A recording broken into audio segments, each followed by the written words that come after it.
어저께 했던 게 심층 신경망이에요. 층을 추가해서 학습을 시키는데. 봅시다. 어저께 코드 중에 플래턴 추가하는 게 있었어요. 플래턴은 우리 맨 처음 했을 때는 첫 번째 그냥 층에다가 입력을 전달했다면 플래턴은 이제 입력층을 1차원 형태로 자동적으로 펼쳐줍니다. 입력 그 데이터를.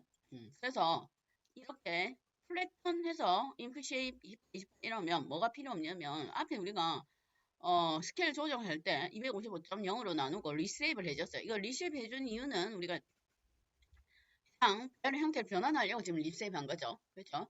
그런데 얘를 안 쓰고 플래턴에다가 인풋 쉐입을 주면 얘를 리쉐입이 필요 없다 이 얘기예요. 만약에 리쉐입 했으면 뭐 플래턴 안 하고 첫 번째 저기 층에다가 인풋 쉐입을 추가를 해주면 됩니다. 메서드를 잘 봐야 돼요. 여기는 뭐 리쉐입을 뭐 플래턴 층을 이름이 플래턴 그냥 뭐 특별한 방정식에 의해서 계산하는 게 아니고 그냥 펼쳐줍니다.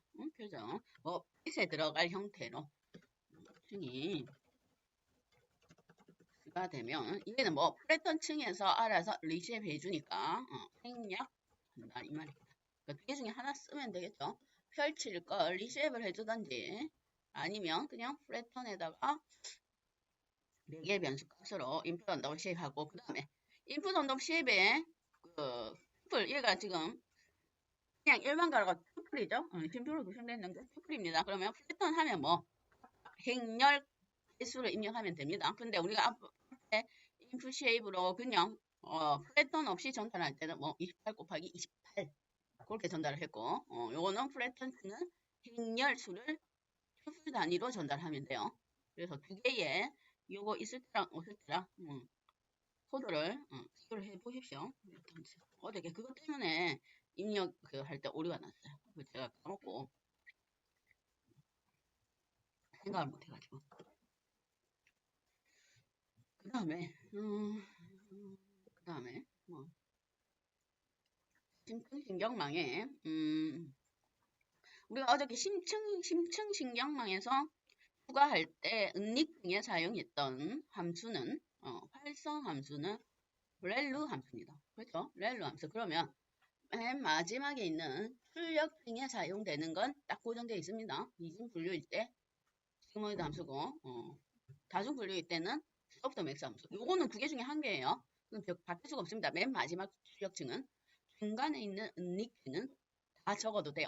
다 사용해도 되는데 심층신경망 얘는 딥러닝에서 주로 요즘에 사용하는 건 렐루 함수입니다. 렐루 함수 우리 어저께 그래프 봤듯이 0 이하는 그냥 0으로 값을 주고 얘는 뭐 렐루는 예, 소프트맥스하고 시그모이드는 생각을 해보면 저번에 우리가 시그모이드 함수의 그 그래프를 보면 신경망에 한번 그래프를 살펴보면 시그모이드가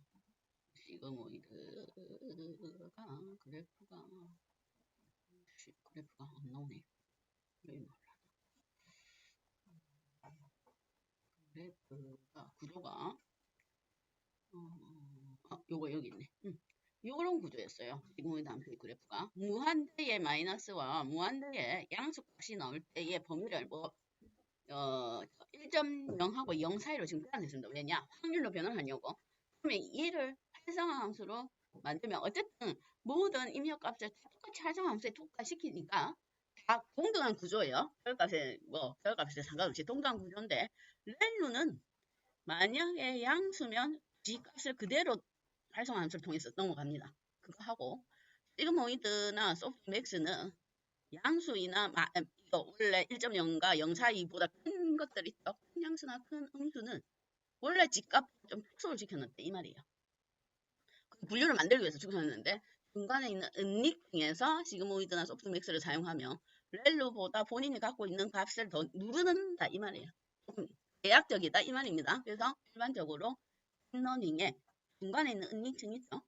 은닉층에서 요즘에 사용하는 건 렐루입니다. 왜냐하면 렐루는 계산이 없죠. 그냥 0 이하면 버리고 양수일 때는 값 그대로 통과시키니까 속도가 빠르다 이 말이에요. 얘는 로그 함수를 이용해서 또 계산을 해야 되니까.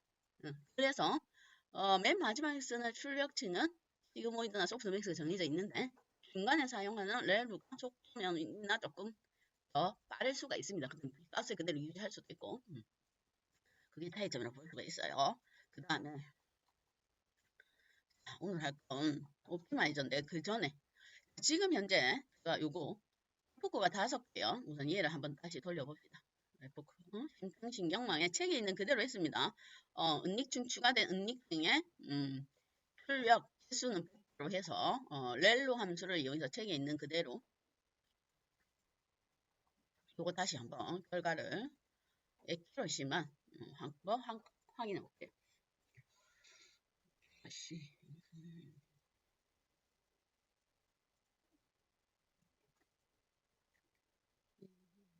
속도가 액큐러시 찍어보면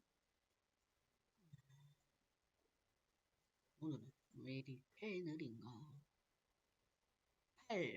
로스가 0.52부터 시작해서 로스가 줄어들고 있습니다. 에포크가 늘어날 때마다 52부터 시작해서 로스가 점차적으로 줄어들고 있는데 최종적인 로스는 0.35에 액큐러시는 0.87이에요. 지금 현재 훈련 데이터는 88이고 검증은 87 괜찮은 수치입니다. 자 그러면 여기서 지금 이 코드 상에서 이 두 개의 또는 훈련 액큐러시든 여기는 액큐러시 러닝은 액큐러시를 하니까 액큐러시든 또는 검증 액큐러시든 두 개를 높일 수 있는 방법이 지금 현재 우리가 배운 것 중에 하나 있어요. 요걸 조정하는 것 말고 액티베이션이든지 스트링을 추가하는 방법 말고 스트링을 추가하는 건 어저께 했으니까 여기를 조정하는 거 말고 여기서 이 액큐러시를 높일 수 있는 방법이 있죠. 기본적으로 여기서 뭘 수정할까요? 성능을 높이는 방법. 얘는 로지스틱 회귀 플러스 미니 배터리 정상 방법입니다. 학습을 많이 시키면 되겠죠. 좀 더 에포크를 늘려주면 됩니다. 단순하게 지금 현재 우리가 조정할 수 있는 건 어저께 이런 거 조정하는 건 했으니까 그러면 에포크가 5번인데 한번 10번으로 한번 해볼까요? 10번만 10번으로 수정하고 그러면 5번일 때 8887이었는데 모르니까 지금 김정망에 5번인데 8887이에요. 에포크 5번 에포크 5회 10번 2배로 한번 증가를 시켜보겠습니다. 이론적으로는 당연히 학습 많이 시키면 에큐러시가 증가를 합니다. 이거 기본적인 내용이니까. 그러면 에포크를 늘리는데 중요한 건 이제 우리가 앞에서 계속 했듯이 학습을 많이 시킬수록 어디에 훈련 데이터가 가대적합 되겠죠. 훈련 데이터가 에큐러시가 높아진다 이 말이에요. 그러면 훈련 데이터 에포크 지금 첫 번째 이제 성능 증가하는 건 에포크를 늘리면 되고 그 다음에 또 우리가 얘의 성능을 추가할 수 있는 방법이 또 성능을 높이는 방법이 있습니다. 그래서 오늘 거기에 대해서 볼 거고 그 다음에 또 에포크를 늘리는 대신에 그 대신 얘가 과대적합을 경우가 많으니까 또 과대적합을 줄이는 또 방법도 있어야 되겠죠. 에포크를 늘리고 과대적합 줄이고 그래서 거기에 대해서 볼 겁니다. 이렇게 10번 증가시켰더니 아까 8887이었죠? 그랬더니 9088. 이게 높아질 수밖에 없어요. 학습을 많이 하면 할수록 우리가 연습을 많이 하면 할수록 성능이 늘어나니까. 그러면 이거 단순하게 늘리면 되고 그럼 또 우리가 단순하게 에포크를 무한대로 늘릴 수는 없습니다. 그렇죠? 시간 조건, 시간 제약, 그 다음에 해당 가지고 있는 그 리소스들의 제한도 있고 그래서 단순하게 에포크를 늘리는 방법 외에 또 성능을 높일 수 있는 방법을 한번 봅시다. 자, 그게 오늘 할 옵티마이저예요. 옵티마이저. 옵티마이저는 우리가 기본적인 현재 우리가 지금 하고 있는 거는 뭐냐면 경사하강법이에요. 응? 경사하강법.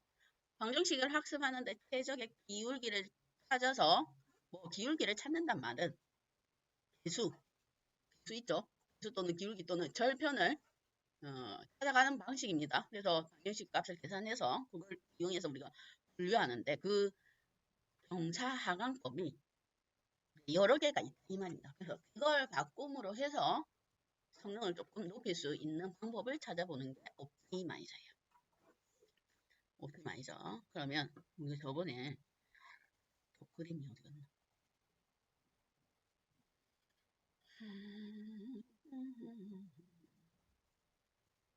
파일이 요 그림. 자, 만약에 직선의 1차 방정식의 기울기를 찾는다고 쳤을 때 저번에 얘기했죠? 기본 우리가 앞에서 했던 확률적 경사하강법은 SGD입니다. 지금 현재 퀘라스에서 사용하고 있는 경사하강법은 RMS 프로프라는 경사하강법이에요. 그러면 그 내용을 한번 봅시다. 기본적으로 자, SGD는 그냥 완전히 일관적으로 기울기를 찾아나갑니다. 오차를 줄여나가면서 스탠다드하다 이 말이에요. 스탠다드. 유동성이 없다. 응? 무조건 원래 원칙대로 찾아나가는 게 SGD예요. 그럼 저번에도 얘기했듯이 얘가 기울기가 이렇게 되어 있는데 그러면 여기 한번 꺾고 그럼 또 여기 한번 꺾고 점차적으로 줄여나가면서 끝까지 찾아나가는 방식이 SGD인 거예요. 그래서 속도가 느립니다. 그래서 조금씩 줄여나가는 거예요. 물론 해당 배치 개수는 앞에 있던 머신러닝의 사이클러는 그 합리적 경사하강법이니까 한 개씩 찾는 거고 한 개씩 샘플을 끄집어내는 거고 테라스 지금 하는 건 기본적으로 32개니까 32개씩 샘플에서 와서 1F를 돌립니다. 그럼 만약에 예를 들어 1000개예요. 1000개. 그러면 1000개의 데이터를 배치 사이즈가 만약에 200개라고 치면은 그렇죠? 그러면 한 F당 5번 학습을 시키겠죠. 200, 총 1000개인데 200개를 쳤을 때 총 5번의 업데이트가 일어난다. 이말 F를 돌려서 F마다 우리가 총 그러면 F 단위가 200개씩 샘플을 뽑아온다 치면 전체 데이터가 1000개니까 1F에 총 5번의 업데이트가 일어납니다. 오차를 줄이기 위해서. 그러다가 뒤에 가면 조기 종료라고 있어요. 우리가 하는데 조기 종료가 앞에 뭐 할 때 했더라. 톨값 있는 게 확률적 경사강법이었죠. 거기에 확률적 경사강법에 왜 톨을 넌으로 두면 무조건 F9 개수만큼 무조건 학습을 하는 거였고 톨에다가 단위를 주게 되면 어떤 값을 주게 되면 뭐 진행을 하다가 해당 오차라든지 스코어가 F를 늘려도 더 이상 뭐 향상이 안 될 때 그냥 중간에서 중단하는 거. 그걸 조기 종료를 합니다. 예를 들어서 개수 좋게 1회보다 1000번 일어나는데 기울기가 변화가 없는 것. 더 이상 이제 뭐 최적의 오차라든지 F를 늘리더라도 뭐 그냥 안 좋아지면 중간에 중단하는 게 조기 종료예요. 그래서 만약에 중간에 재수가 좋아가지고 기울기에 변화가 없는 얼리 스탑 조건이 뭐 한 세 번째나 네 번째에 일어났다. 그럼 빨리 조기 종료를 할 수가 있습니다. 그런데 만약에 얼리 스탑 조기 종료 조건이 없다든지 저기 뒤에 에포크를 한 20번, 한 20번째 에포크에서 20번째 에포크에서 최적의 기울기를 찾았으면 거의 끝까지 가는 거예요. 그러니까 느리다 이 말이다. 일관적으로 동일하게 기울기를 만약에 우리가 기울기가 실제로 매개 변수 이름은 러닝 레이트요. 러닝 레이트 학습률 0.01이면 조금씩 오차를 줄여나간다 그 얘기입니다. 그 대신 이제 저번에 봤듯이 그림에서 경사하강법을 이용해서 지름길 찾아오는데 그 다리 길이를 듬성듬성하면 정답을 못 찾아나가고 넘겨버리는 수가 있지만 얘는 느린 대신에 정확하게 최적의 기울기를 찾을 수가 있습니다. 정확하게. 이게 SGD예요. 일관성이 있다 이 말입니다. 그러면 SGD에 그나마 조금 우리가 조금 빠르게 진행할 수 있는 매개 변수가 뭐냐면 모멘텀이라는 매개 변수가 있습니다. 그러면 SGD는 이렇게 하는 거예요. 얘가 정답이라고 치면 저번에도 봤듯이 처음에는 이렇게 끊고 그래서 뭐 방정식을 뭐 저기 계산을 해서 우리가 오차 로스를 보겠죠. 그래가지고 두 번째는 또 어느 방향? 이 방향으로 끊고 모르니까 정답이 여기라 치면 이렇게 처음에는 이쪽 방향, 두 번째는 이쪽 방향, 그 다음에는 또 이쪽 방향 번갈아 가면서 이런 식으로 하는 게 SGD예요. 번갈아 가면서 뭐 이런 식으로 기울기를 조금씩 찾아 나가는 거예요. 그럼 여기가 거의 물론 이게 기울기가 이런 기울기도 있을 거고 여기에 가까운 기울기도 있겠죠. 이게 정답은 아니니까 모든 기울기가 이렇게 되는 건 아닙니다. 방정식의 결과가. 근데 예를 들어 이렇다 치면 거의 그때 가서 찾습니다. 속도가 느릴 수밖에 없다. 이 말이 그러면 모멘텀이라는 값을 추가하게 되면 기본값은 0이에요. 그런데 모멘텀에 수치를 추가하게 되면 얘는 이전에 있던 진행 방향을 참고로 합니다. 진행 방향이 뭔지. 이전에 오차를 이제 참고로 해서 이쪽이 오차가 작은지 이쪽이 더 오차가 작은지를 참고를 하겠다 이 말이에요. 그래서 해봤는데 이전의 데이터를 보고 나니까 이쪽이 오차가 작다. 응? 이쪽 방향이 그러면 이쪽 방향으로만 이제 찾아가는 거예요. 그럼 더 빨리 찾을 수가 있겠죠. 만약에 이 기울기가 여기쯤에 가깝다. 그러면 이쪽 방향이 오차가 작을 수가 있습니다. 이쪽 방향이 오차가 크고 이제 한쪽 방향으로만 이제 계속 차가 나가는 거예요. 그러면 아까 왔다 갔다 하는 것보다 얘가 더 빠릅니다. 빨리 찾을 수 있다 이 말이에요. 그게 SGD에 모멘텀을 추가한 방식입니다. 그럼 속도는 조금 빠를 수가 있겠네요. 빨리 정답을 찾을 수가 있습니다. 어쨌든 얘네들은 일관성이 있다. 기울기가 그 다음에 그걸 조금 속도를 조금 향상시킨 게 적응적 정사하강법입니다. 그러면 적응정이란 말은 뭔가 융통성 있게 뭔가 변화를 주겠다 이 말이겠죠. 적응정. 그럼 적응정은 우리가 생각해보면 맨 처음에 찾으려고 하는 이 기울기는 처음부터 정답을 맞추기는 힘들어요. 그렇죠? 당연히 정답과 멉니다. 그러니까 처음에는 기울기를 크게 잡아요. 그래도 되겠죠? 처음부터 촘촘하게 할 필요가 없단 말이에요. 처음에는 왜냐 정답이 가깝지 않으니까 그러니까 처음에 이거 하나 그리고 요 기울기를 찾아냈을 때에 이제 아까 확률적 SGD는 처음부터 끝까지 같은 기울기, 같은 학습률로 조금씩 찾아내간다면 얘는 처음에는 듬성듬성하게 처음에는 한 각도를 이만큼 하는 거예요. 이만큼. 그래서 적은 양이다 이 말이에요. 또 얘도 이만큼 RM에서 프루프. 그랬다가 하다 보면 이제 오차가 줄어드는 게 보이죠? 그러면 어느 정도 되면 이제는 정답을 더 디테일하게 자세하게 찾아야 되니까 이제 각도를 줄여 나가는 겁니다. 이렇게 이런 식으로 적응적으로 처음에는 학습률을 높이다가 뒤에 가서 가까우면 가까울수록 학습률을 줄이는 형태가 그게 적응적 정사강법. 그죠? 초기는 학습률을 높게 설정하고 대적점에 봐가면서 오차가 줄어드는 게 보이면 그러면 학습률을 자동적으로 감소시킨다.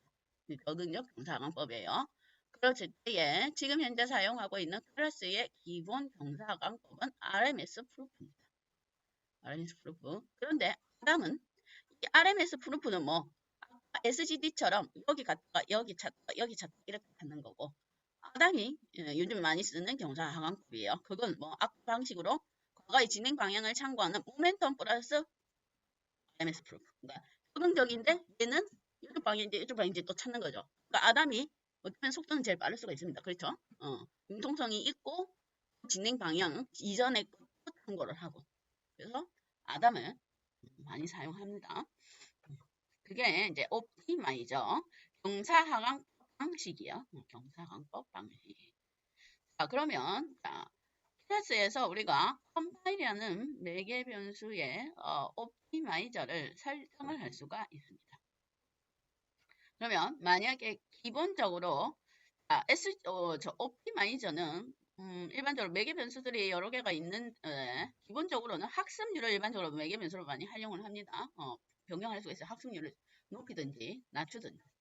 그럼 만약에 기본 매개 변수를 사용할 거면 그냥 옵티마이저 이퀄 해서 정사 하강법 이름을 적어 놓으면 돼요. 그러면 이걸 추가해 볼까요? 옵티마이저. 기본은 RMS 프루프니까 기본 경사 하강법 우리가 앞에서 했던 SGD 얘를 한번 추가해 봅시다. 그러면 컴파일에 매개 변수명이 옵티마이저예요.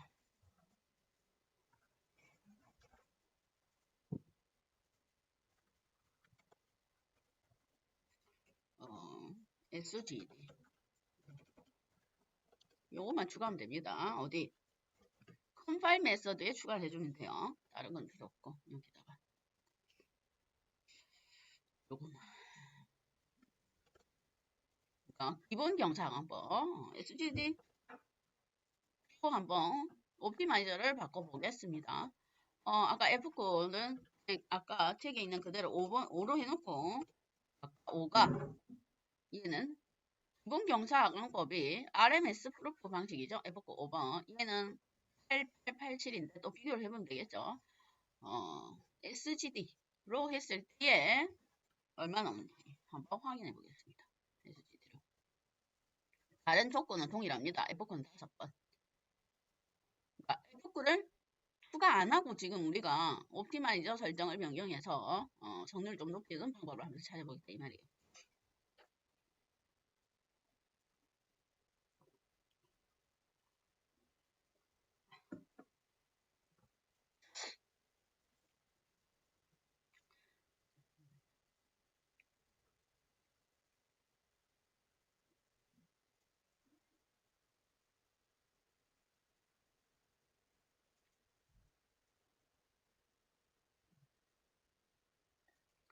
보면 F9 5번. 자, F9 다 돌렸을 때에 트레이는 8사고 검증은 8사네요. 아까 RMS 프루프보다 얘가 훨씬 낫습니다. 그죠? SGD가 RMS 프루프. 그 다음에 또 아담이 있었죠. 아담. 대표적으로 쓰는 게 아담이 ADM인가? 아담이 ADM인가 그랬던 것 같은데 ADAM ADAM ADAM 이렇게 바꾸고 또 한번 해봅시다. 5번이니까 지금 F9 5번이니까 시간 많이 안 걸리니까 아담으로 했을 때 또 어떻게 나오는지 저는 닉증을 그냥 체계처럼 똑같이 했습니다. 이걸 또 바꾸고 우리가 층을 추가하면 결과가 달라질 수가 있습니다. 자, 아담으로 했을 때 로스가 2부터 시작해서 지금 두 번째, 세 번째, 세 번째까지 벌써 87 액큐러시가 올라와 있네요. 그 다음에 또 5번째에 888, 8878, 8832 그러면 아까 RMS 프루프가 8887이니까 검증 성능이 조금 더 뛰어납니다. 아담이. 그러니까 여기 지금 현재 이 데이터를 가지고 있을 때는 아무래도 뭐가 적응적 경사광법이 조금 성능이 높다. 그렇게 볼 수가 있습니다. 그리고 요즘은 그 책에 보시면 아담을 그 적응적 경사하강법의 종류가 많이 쓰입니다. 이게 옵티마이저 설정이고 만약에 옵티마이저를 추가할 때에 매개 변수를 바꿀 거면 케라스 옵티마이저라는 패키지가 있어요. 케라스에 거기에 각각의 메서드를 불러오면 됩니다. 그러면 SGD면 SGD, 아담은 아담 이렇게 그렇죠? 거기서 뭔가 매개 변수를 지정해 줄 거면 수정해 줄 거면 러닝 레이트 이런 것들 그러면 이렇게 호출을 해야 돼요. 해당 클래스를 호출해서 매개 변수를 지정해 주고 그걸 객체로 만들어서 컴파일 메서드의 옵티마이저에 해당 객체를 전달해 주면 됩니다. 이런 방식으로 사용해도 되고, 수정 안 할 거면 그냥 바로 SGD 또는 ADAM, RMS 프루프는 기본이니까. 어떻게 기타 등등 다른 것도 있는데 대표적으로 쓰이는 옵티마이저가 그 내용입니다. 크게는 기본하고 적응적 경상환법 그렇게 나눌 수가 있습니다.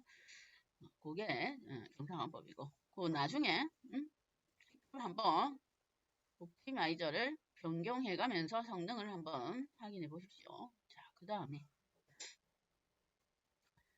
이제 또 봅시다. 그게 옵티마이저고.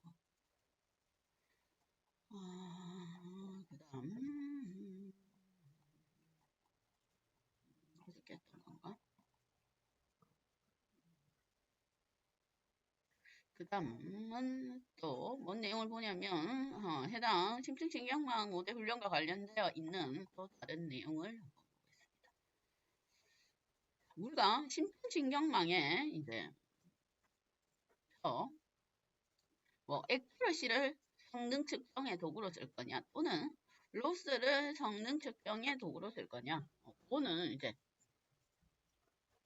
판단해서 만약에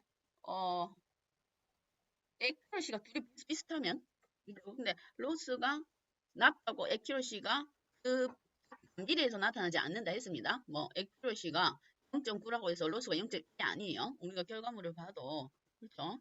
여기 보면 액큐러시는 0.88인데 뭐 로스는 0.33이에요. 이게 더해서 1이 안 되는 거예요. 그러니까 반비례가 안 하니까. 만약에 이 정도 되면 그죠? 878이나 831이나 거의 똑같다고 볼 수가 있습니다. 그러면 이거는 그러면 이렇게 비교할 때에 그 다음 성능 측정이 오니까 로스를 한번 확인해 볼 수도 있겠죠. 그랬을 때 만약에 아까처럼 옵티마이저를 여러 개 바꿨는데 액큐러시는 각각 다를 거의 비슷하다고 보고 액큐러시가 다 거의 이 정도 수준이라 보고 그럼 뭐 로스가 작은 게 좋겠죠. 이왕이면 그 다음 거 성능 측정해야 되니까. 그 다음에 얘도 비슷하면 뭐 속도가 누가 빠른지 그래도 빨리 해야 되니까. 그래서 여러 가지 이제 어떤 조건을 이 데이터의 모델로 사용할 건지는 나중에 이제 그걸 보고 여러 가지 수치를 통해서 우리가 평가를 해야 돼요. 그러면 액큐러시가 여기가 비슷하니까 그럼 로스를 보고 평가를 한번 해봐야 되겠죠. 그러면 그래서 이제 로스에 대해서 우리가 확인을 해보겠다 이 말이에요. 로스. 자, 그러면 이번에는 에포크별로 나타나는 요거 있죠? 요거 화면에 안 보이고 이제 해당 로스를 가지고 그래프로 한번 그려보겠습니다.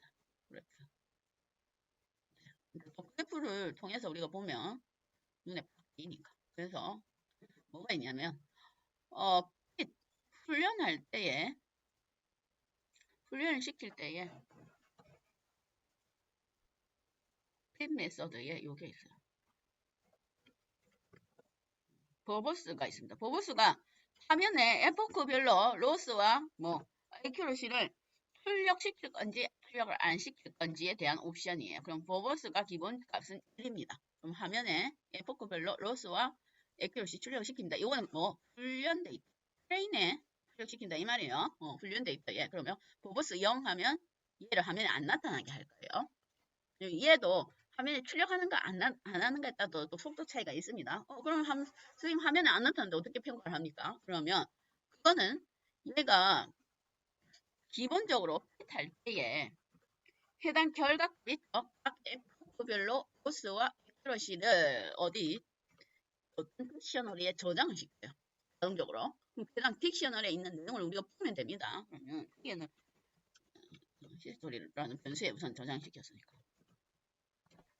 그 다음에 밸리데이션 데이터는 뭐 에포크별로 돌릴 때에 뭐 밸리데이션 검증 데이터도 같이 검증을 시키겠다 이 말이에요. 검증하겠다 이 말입니다. 검증 데이터 가지고 로스와 그 다음에 액큐러시를 측정하겠다 그 얘기예요. 그러면 밸리데이션 데이터를 지정해주면 돼요. 우리가 맨 처음에 뭐 트레인을 다시 밸리데이션 검증할 데이터로 나누었죠. 그걸 전달해주면 됩니다. 벨 스캔도 벨 타겟 데이터, 훈련 데이터하고 타겟을 전달해줘야 되니까. 그러면 각각 이 히스토리에 뭐가 저장되냐면 에포크 5번, 그러니까 에포크별로 훈련 데이터의 로스와 액큐러시도 저장되고 그 다음 검증 데이터인 이 밸류 값의 로스와 액큐러시도 저장이 됩니다.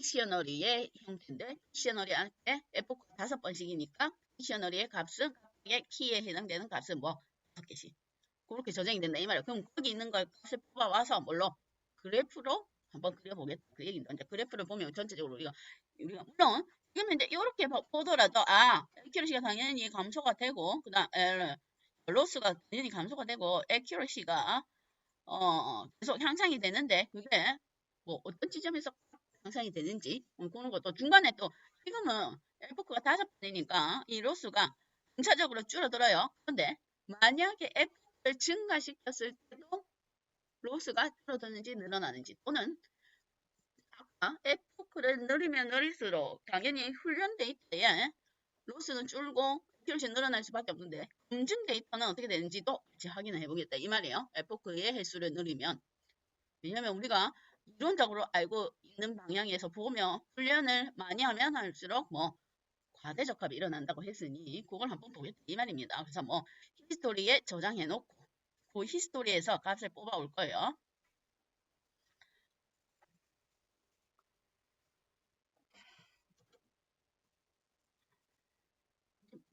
얘는 요거 같이 이제 F별로 얘가 설정이 되니까 따로 이벨리티를 할 필요는 별로 없을 것 같아요.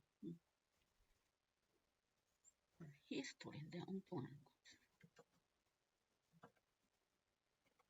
자, 우선은 5번만 한번 보겠습니다. 이러면 얘가 히스토리 변수고 그 안에 히스토리라는 딕셔너리로 저장이 됩니다.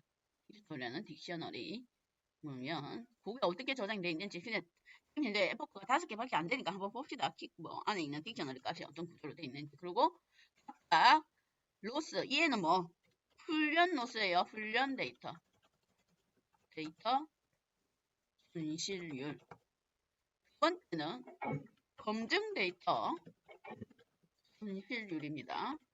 그러면 가로축 X축은 에포크고 Y축은 손실률이에요. 그러니까 에포크가 증가함에 따라서 훈련 데이터와 검증 데이터의 손실이 어떻게 변화가 있는지 보겠다 이 말이에요. 이름상으로는 당연히 로스가 줄어들 텐데 한번 보겠다 이 말입니다. 변화를 이걸 측정해 보죠.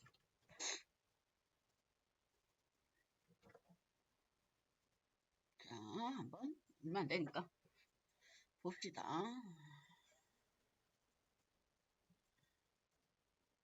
근데 화면에 출력 안 됩니다. 화면에 안 나타나요. 그걸 어디 딕셔너리로 그냥 저장을 시킵니다. 화면에 출력 안 하고.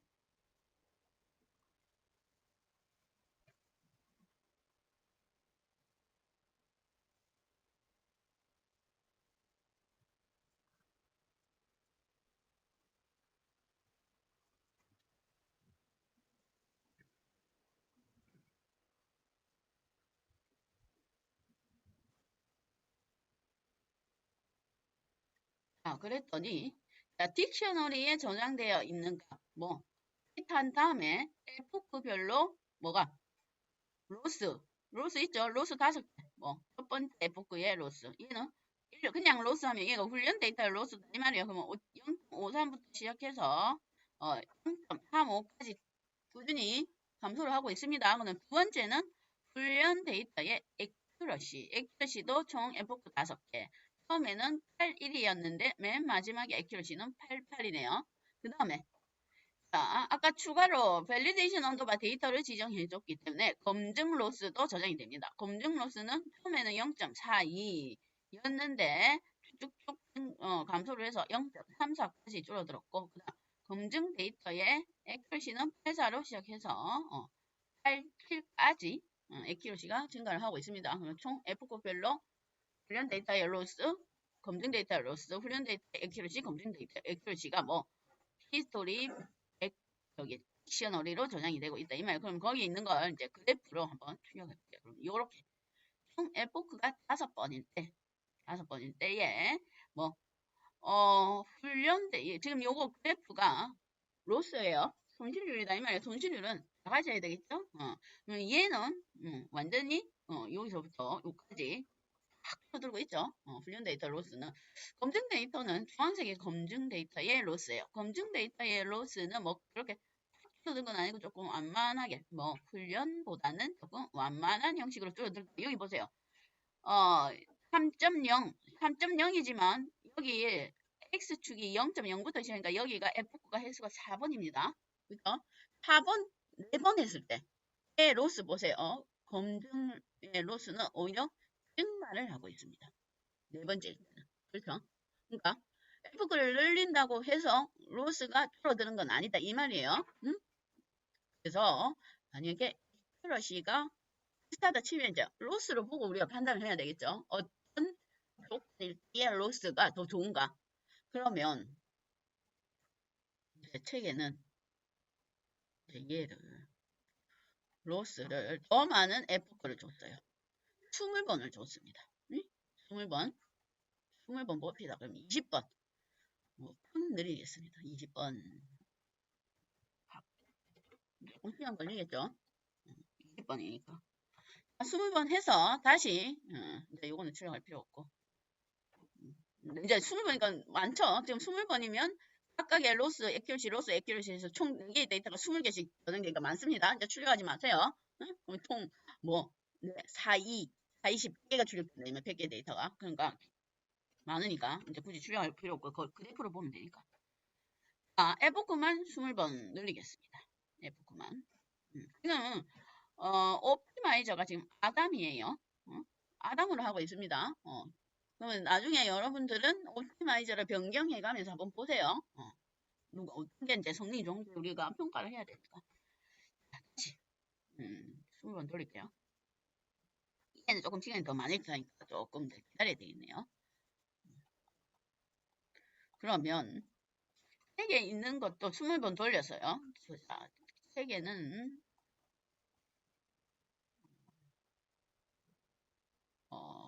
옵티마이저는 기본 옵티마이저를 사용한 것 같습니다. 근데 뭐 아까 기본 옵티마이저나 지금 아담이나 크게 차이는 없으니까 그냥 그걸로 합시다. 자, 책에 있는 그래프를 한번 보면 책에 있는 그래프 20번 했을 때 에포크를 20번으로 증가시켰을 때 예, 파란색인 훈련 로스는 꾸준히 감소를 하고 있습니다. 그렇죠? 꾸준히 감소를 하긴 하는데 얘도 어느 시점이 되면 조금 완만해지는 것 같아요. 감소하지는 않고. 근데 중요한 게 이제 밸류 로스, 검증 로스예요. 주황색. 주황색 보세요. 주황색. 예, 예. 주황이는 감소했다가 또 조금 증가했다가 또 감소하는 방향으로 갔다가 저기 어디야? 한 12.5. 에포크가 12.5. 12 정도면 0부터 시작하니까 13번째 에포크죠? 자, 13번째부터는 이제 더 이상 감소를 안 합니다. 쭉쭉 하늘로 치솟고 있어요. 로스가. 그러면 물론 훈련 로스는 줄어들지만 검증 로스는 이제 12번, 세 번째부터는 높아지니까 톡을 13번 이후로는 돌릴 크게 의미가 없다 이 말이에요. 왜냐면 그렇게 되면 과대적합이 돼버리니까. 그렇죠? 우리는 두 개 다 좋은 방향으로 흘러가야 되는데 제가 너무 갈수록 차이가 벌어지고 있죠. 그래프에서 파란색이랑 주황색이랑 주황색이 좀 환한 것 같아요. 응? 삐죽삐죽 파란색은 완만한데 그래서 여기도 조금 차이가 있지만 여기도 좀 희한하게 이거는 그래프가 이렇게 생겼어요. 아담으로 돌렸어요. 여기는 이건 아람에서 프루프고 저는 아담으로 돌렸고 그랬더니 얘도 그렇죠. 마찬가지로 줄어들면 여기도 한 11번째 11번째 12번째겠네요. 여기가 10인데 실제로는 11번입니다. 11번째 이후부터는 크게 로스가 줄어드는 형태가 아니에요. 그렇죠. 그러니까 20번 안 돌릴 수도 있다 이 말입니다. 그걸 보고 이제 어떤 에포크를 얼마만큼 돌려야 될까 우리가 그런 걸 또 생각을 해볼 수가 있습니다. 그래서 현실 그래프를 이용해서 에포크를 조절할 수도 있습니다. 그 다음에는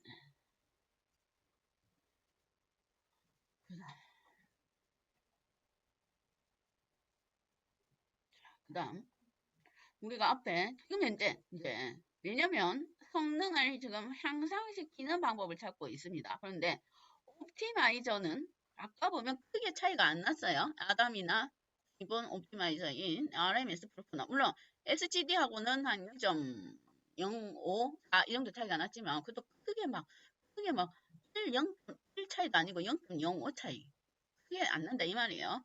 그러면 우리가 지금 현재 조정할 수 있는 건 F를 늘리는데 F를 늘려보고 또 방금 전에 본 것처럼 뭐 F가 한 10번째 이후부터는 검증 데이터의 로스는 더 이상 줄어들 생각을 안 하니까 또 여기서 생각을 해봐야 되겠죠. F를 늘린 상태인데 검증 데이터의 로스 또는 아니면 이거 훈련 데이터의 가대 적합을 막을 수 있는 또 방법을 생각을 해봐야 됩니다. 그래서 우리가 여태까지 보면 어, 과대 적합을 막을 때에 여기 트리 구조 결정 트리를 생각해보면 과대 적합을 막을 때의 결정 트리는 노드가 리프 노드가 원래는 끝까지 가면 순수 노드가 돼야 되는데 그렇게 되면 너무 과대 적합이니까 그걸 방지할 수 있는 방법으로 뭘 했냐면 가지치기를 했어요. 그죠? 끝까지 학습을 안 시켰단 말이에요. 가지치기를 하거나 또는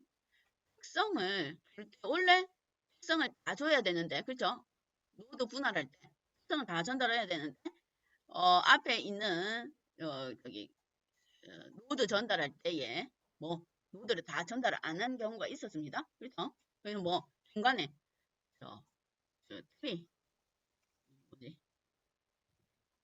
이름 용어 생각 안 나네. 앙상블에서 보면 노드 특성을 3개 원래 전달해야 되는데 랜덤하게 2개 뽑아서 학습하고 또 랜덤하게 2개 뽑아서 학습하고 그런 방식으로 했어요. 그건 뭐 훈련 데이터를 학습에 참여를 안 시키는 방법으로 대적을 방지를 했다 이 말이에요. 그러니까 원래 3개 갖고 와서 학습해야 되는데 2개 하고 그 다음에는 또 다른 거 2개 랜덤으로 섞어서 그렇게 했으니까 실제로는 훈련 데이터가 다 안 들어왔다 이 말입니다. 그러면 그런 방식으로 지금 현재 심층신경망도 그렇게 하겠다 이 말이에요. 뭘 여기 중간에 몇 개의 데이터를 빼고 방정식을 우리가 계산하겠다 이 말입니다. 몇 개는 빼겠다 이 말이에요. 에포크를 늘린 대신에 그걸 이제 심층신경망 러닝에서는 드롭아웃이라고 해요.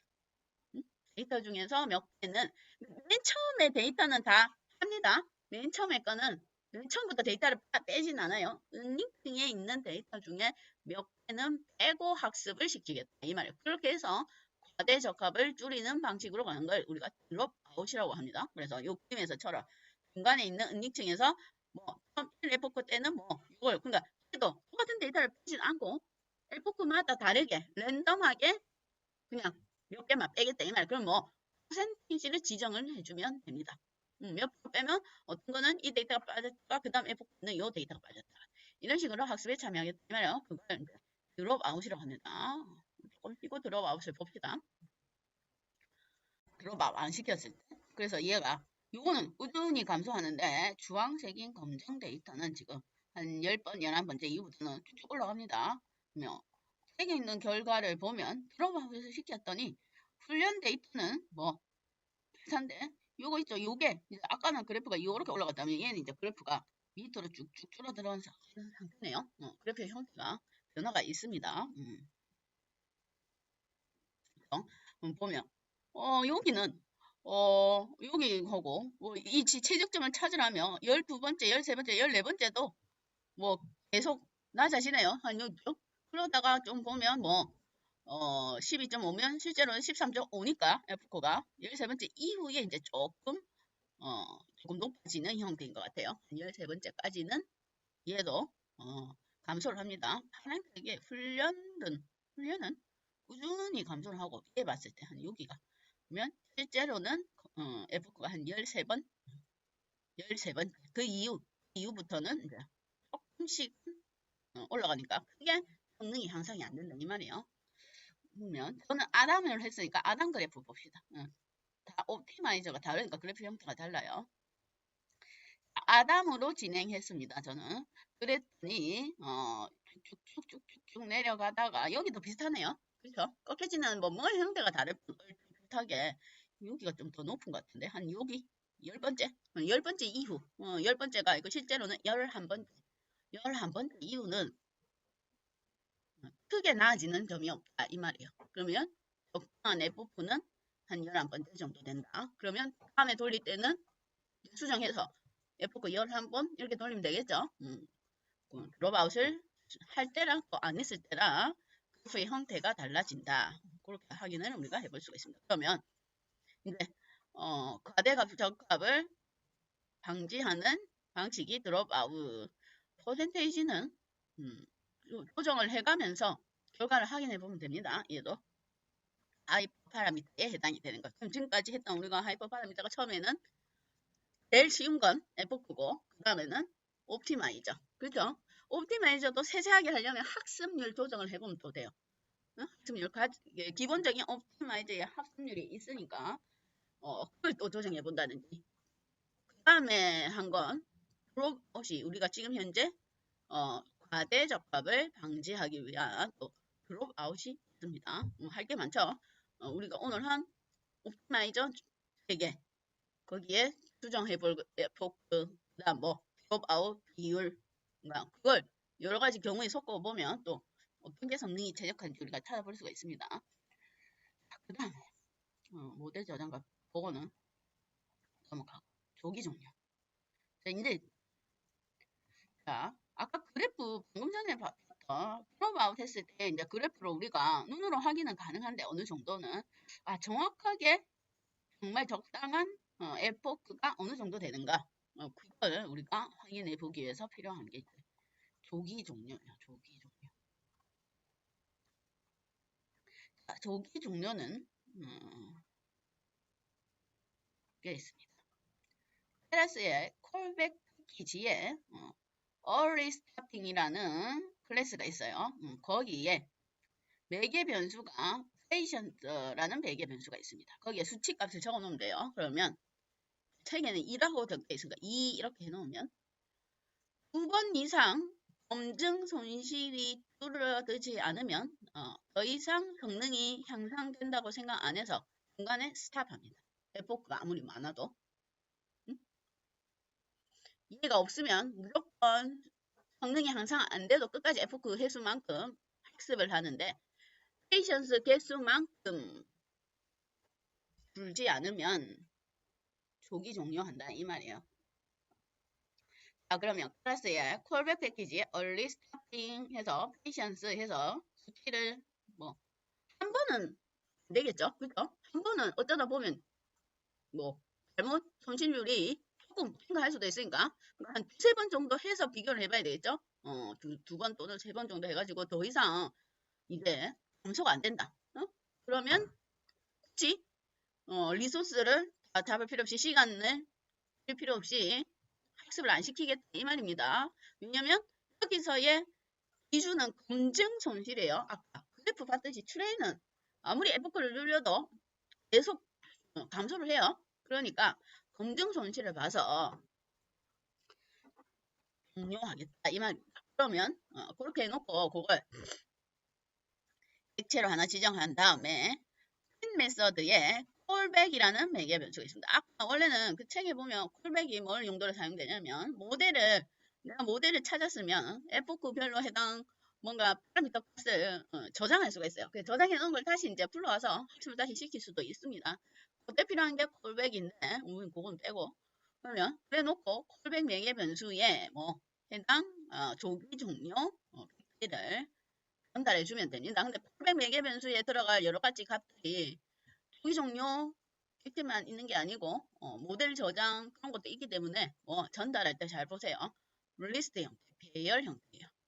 이렇게 배열 안에 값 이렇게 전달해 줘야 돼요. 나머지 앞에 건 우리가 동일했으니까. 그러면 한번 봅시다. 그러면 조건이 앞에 지금 똑같아요. 드롭아웃하고 왜냐면 드롭아웃을 해야 이제 조금 더 F를 늘릴 수가 있으니까 거기에 봅시다. 페이션스.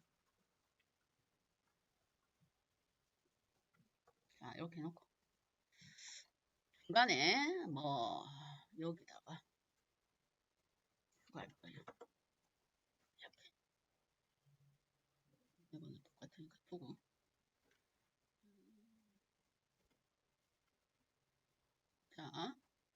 early starting 해서 이게도 두 번이니까 이러면 뭐 검증 손실이 두 번 이상 향상되지 않으면 조기 종료하겠다 이 말입니다.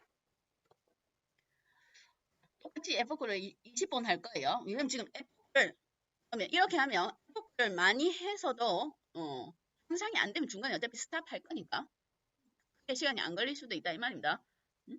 자, 그 다음에 밸리데이션 데이터 그대로 두고 콜백 매개 변수에 early starting 100개를 전달해 주면 됩니다. 리스트 형태로.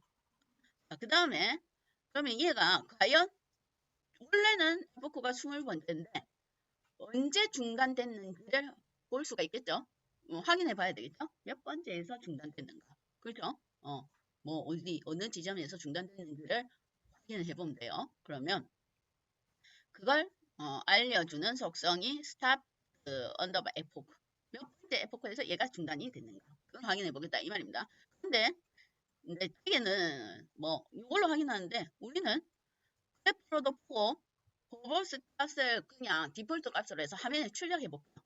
진짜로 지점에서 20번까지 안 가고 중간에 중단되는지 왜냐면 지금 20번까지 안 가요. 책에 보면 뭐 13번째인가 중단이 됩니다. 그거는 책하고 똑같지 않아요. 얘가 성능에 따라서 컴퓨터 성능에 따라서도 다를 수 있으니까 그래서 진짜로 20번 가는지 안 가는지 중간에 중단이 되는지 안 되는지 에포크별로 보이는 걸 다시 출력을 할 거예요. 어차피 지금 20번 해도 시간이 많이 안 걸리니까. 그래서 출력을 그냥 다 하겠습니다. 그래프로도 그리고 출력도 다 하고 그래서 전체적으로 이제 확인을 한번 해볼게요. 돌립시다.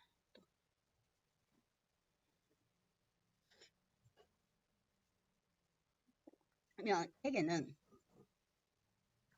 세개 데이터는 볼까요? 세개 데이터는 이렇게 돼 있어요. 그러니까 지금 현재 그래프를 보면 확인을 해보죠. 그래프가 지금 0, 2 이렇게 돼 있죠. 객관식 지금 X좌표가 되어 있습니다. 그럼 그래프를 확인해 보면 열이가 11번째다 이 말이에요. 11번째. 그러면 여기까지 끝까지 얘가 간 상태예요. 그럼 그래프 상에서 책에 있는 그래프 상에서 보면 한 여기 지금 9번 이상 성능이 안 된 거 여기가 9네요. 9 중간에 있는 거 8하고 10 사이에 있는 9 그렇죠? 지금 그래프를 보면 9 정도에 그러면 9인데 실제로는 10번째 정도 그러면 11번째 12번째 여기가 끝까지 그래프가 맞는지 모르겠네. 어쨌든 요 지점 사이가 더 이상 파란색인 훈련 분실은 볼 필요가 없습니다. 요 주황이가 여기는 9번째인가 10번째 11번째 11번째 갔더니 10번째 11번째 여기네요. 11번째 요거는 더 이상 성능이 향상이 안 되죠. 줄어들어야 되는데 두 번이 연속적으로 증가되고 있습니다. 그래서 다시 가면 12번째를 치면 13번째에서 중단이 된 것 같아요. 그러면 실제로는 봅시다. 우리 데크는 그래프를 비교를 해보면 자, 보면 11번째까지만 하고 안 돌린 것 같아요. F가. 그죠? 11번째. 결과를 볼까요? 그러면 그렇네요. 11번째까지 20번째인데 11번째에서 멈췄어요. 봅시다. 손실이 밸류 로스를 보면 돼요. 그러면 11번째란 말은 페이션스를 2로 뒀으니까 여기가 적당한 F 개수라 이 말이에요. 그러면 0.325 그런데 여기 11번째, 10번째는 0.326, 0.33 오히려 두 번이 높아졌습니다.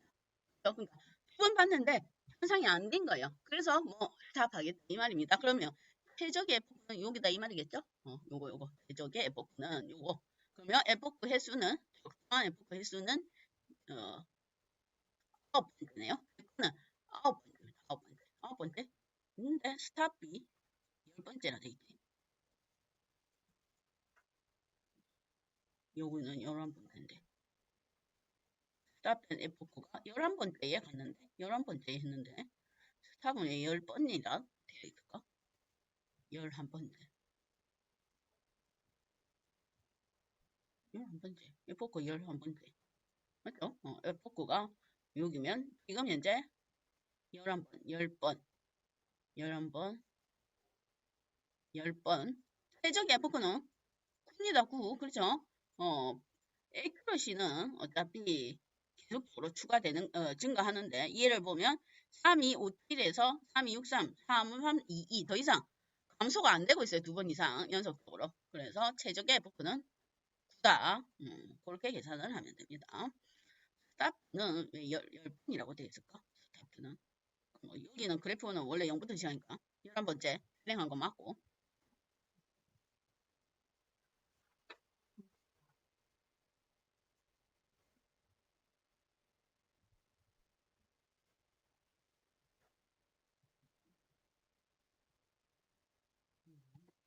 스타트.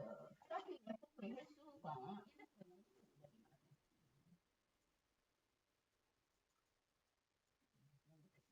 그러면 얘가 0부터 시작하면 10번이면 11번째에 중단됐다. 그 얘기인 것 같아요. early stop, stop F가 10이라면은 얘가 11번째 중단이다. 이 얘기입니다. 1부터 시작이 아니고 0부터 시작. 그래프도 그렇게 되어 있으니까 그래프 상에서 보면 아까 그래프 상에서 보면 X축이 11대 중단됐죠. 실제로는 F코 횟수는 11번입니다. 그렇게 해서 우리가 확인을 해볼 수가 있습니다. 그러면 얘도 마찬가지로 책에는 얘를 쓸 때 저기 옵티마이저를 뭘로? 책에도 아담 옵티마이저를 사용했습니다. 책에도 옵티마이저가 아담으로 되어 있어요. 그런데 책에는 중단이 12번째, 13번째에 중단됐다고 나오고 제 거는 제 컴퓨터에서 돌린 건 10번째예요. 그러니까 책의 내용하고 실전값이 같아도 다를 수가 있습니다. 컴퓨터 성능이라든지 뭐 그런 거에 따라서. 그래서 본인이 직접 돌려보고 확인을 해보시면 됩니다. 조기 종료인가. 조기 종료를 사용하는 게 편하겠죠. F코인 횟수를 늘려도 어차피 크게 향상이 없으면 중간에 얼리 스타핑 할 거니까. 그래서 아까 그 옵티마이저 설명을 할 때 SGD가 있었죠. SGD가. 얘가 일관적이라도 만약에 얼리 스탑 토건이 좀 일찍 일어나게 되면 그렇죠. F코가 크게 상승 안 되면 얘가 앞에서 일어나면 운 좋게 조기 종료시킬 수가 있습니다. 그러면 속도가 크게 안 느리는데 시간을 많이 안 쓸 수도 있는데 만약에 한 20번 F인데 조기 종료가 한 18번, 19번이네. 그러면 이제 느려진다 이 말이에요. 그래서 요거는 우리가 그걸 그 상황을 정확하게 알 수가 없으니까 전체적으로 봤을 때 일관적인 SGD는 다른 거랑 비교했을 때 조금 느리다 그렇게 할 수가 있습니다. 그러면 오늘 한 게 전체적인 파라미터 매개 변수를 보면 첫 번째 옵티마이저 옵티마이저가 뭐가 있으냐 SGD RMS 프루프는 기본값이니까 말고 아담 그 다음 F 횟수 있죠? 자, 세 번째 드롭 아웃 네 번째가 드롭 아웃 말고는 조기 종료 어차피 처음에 할 때 조기 종료를 그냥 하세요. 처음부터 조기 종료 설정하고 하세요. 그러면 지금 책의 예제는 F코 횟수가 20번인데 뭐 20번보다 더 증가시켰을 때에 또 증가시켜 봅시다. 혹시 모르니까 결과는 알 수가 없으니까.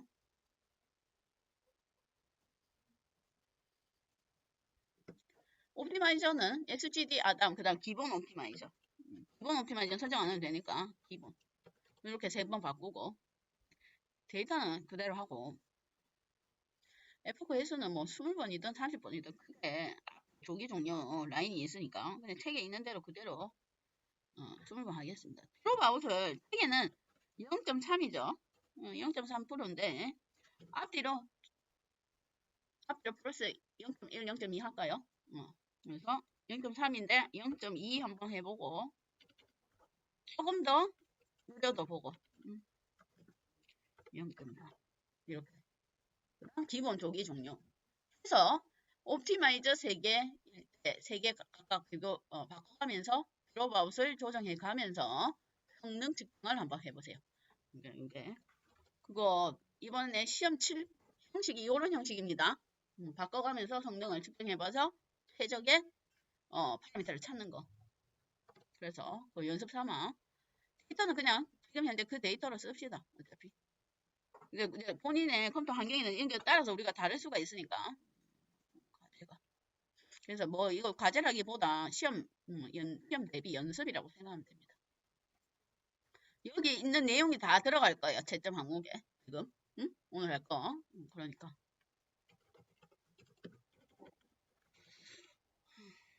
연습 삼아 하십시오. 어차피 복습하면서 연습해야 되니까.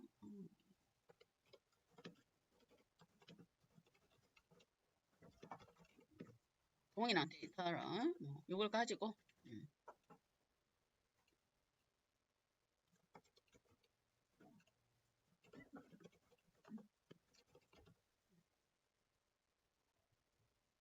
그거 과제.